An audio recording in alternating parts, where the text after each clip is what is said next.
Germany in the Eurozone. They've got no hope to do the same with Spain, which is also on the verge of these developments. It's an ongoing crisis because this system, capitalism, is not planned in no way.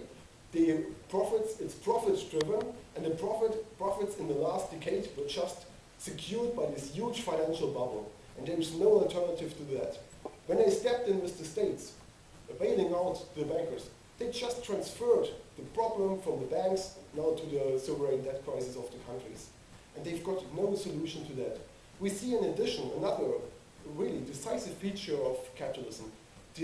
On the one side, the whole economy is developing into international cooperation, international links, share of work internationally, but they still need their nation states to implement the will, the demands, the needs for the multinational corporations. And this multinational corporation it's a wrong word in a way.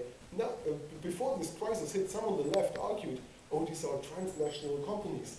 As soon as the crisis hit, it was very clear that the German government will bail out Mercedes-Benz and BMW, and the US government will bail out General Motors, Chrysler, and so on.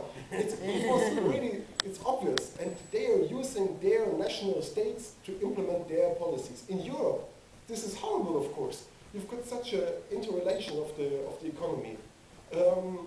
You've got even the Eurozone, which was in a way an expression of the needs to go further. And in this crisis, it's just a battle between the different national ruling classes. Who has got to pay for that? German capitalism is not prepared to pay for the struggle of the Italian or the Greek workers. The French imperialism is not prepared to accept that German capitalism makes its deals and just takes the biggest part of prison pay. They are struggling. They have no joint strategy.